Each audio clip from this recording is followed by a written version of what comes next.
Hi everyone, how are you? I hope you're doing well by the grace of God. Today, let me share to you about my devotion earlier. You know the story of Judas Iscariot?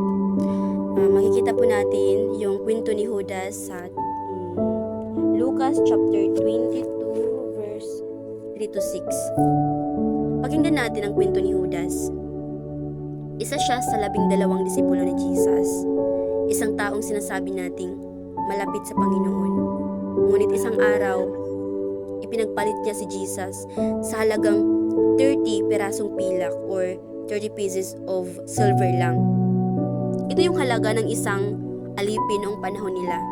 Isipin nyo, ang taong kasama mo, ang iyong guro at kaibigan, ay ipinagpalit mo sa halaga ng pera. Ang masakit dito, hindi lang ito kwento ng pagtataksil. Ito ay kwento ng kung paano madalas tayong nahuhumaling sa pansamantalang bagay sa mundong ito. Ngayon, isipin natin ang ating mundo. In the quiet places of our hearts, we all long for what we call this peace. Pero sa mundong ginagalawan natin ngayon, bihira natin itong matagpuan. Why? Because we can live in a world that constantly screams for get more, be more, achieve more, galingan mo pa, lakasan mo pa. From the moment we open our eyes, we are flooded with voices telling us that wealth equals security, fame equals worth, success equals identity. At dahil doon, kahit pagod na tayo, tumatakbo tayo ng tumatakbo. Kinukuha natin yung mga bagay, yung mga achievement na para ma-please yung mga tao. Kaya nakalimutan nating manalangin. Minsan nakalimutan nating magpahinga. At nakalimutan nating kumustahin ang ating sariling puso. Then, Jesus asked a question that cuts through all the distraction. Sabi niya sa Matthew chapter 16 verse 26. Sabi niya, ano ang pakinabang ng tao kung makuha niya ang buong mundo pero mawala ang kanyang kaluluwa? Ano ang maibibigay ng tao kapalit ng kanyang kaluluwa? Pause. Huminto ka sandali. Hayaan mong mag-reflect sa'yo or sa puso mo yung tanong na yun ni Jesus. Imagine this. Imagine. You finally have everything you have. You finally have everything you ever wish for. Like money, fame, admiration, influence, achievements, success that impresses people, a reputation that shines.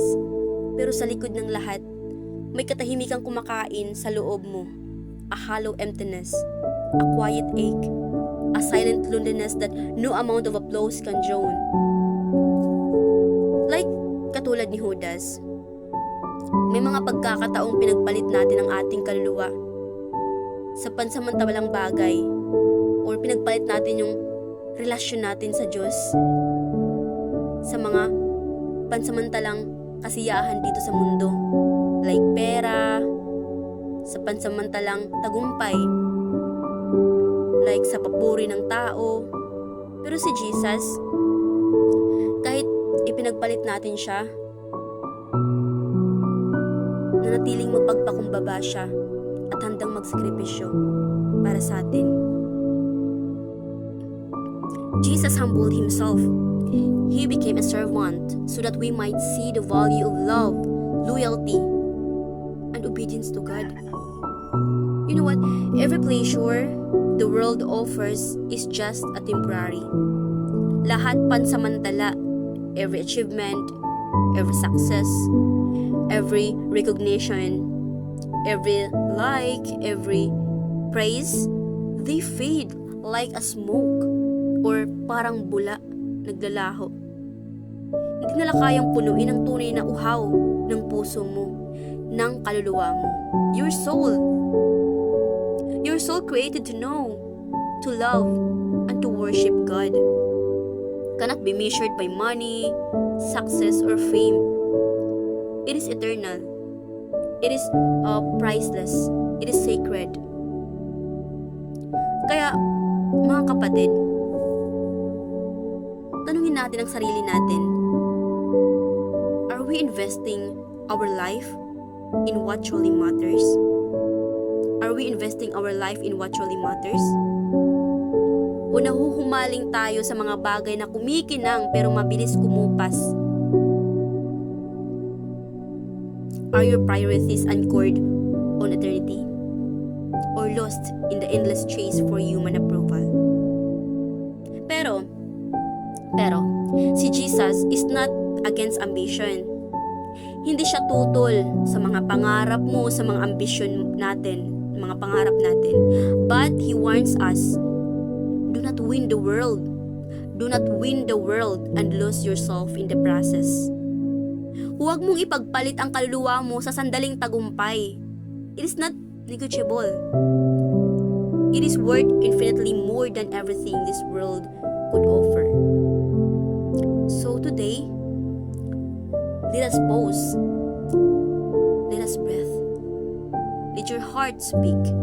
Ask God to reveal the areas where we've been trading eternity for something temporary.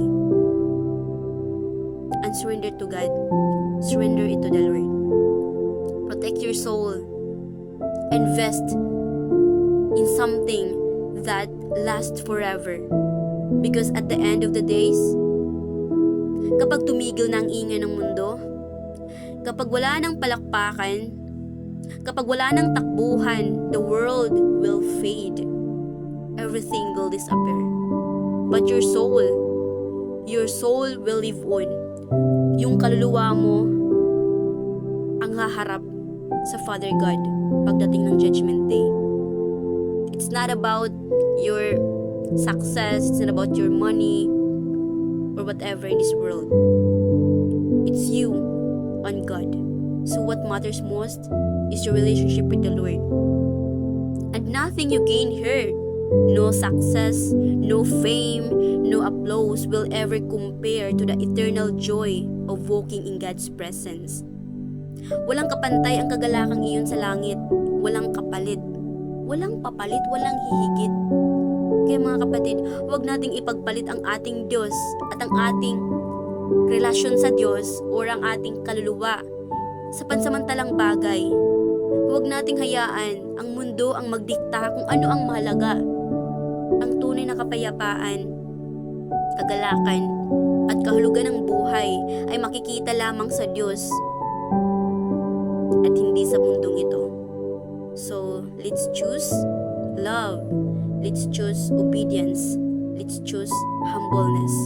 Let us choose faithfulness. And let us choose Christ. Let us choose eternity. That's all. That's all. God bless.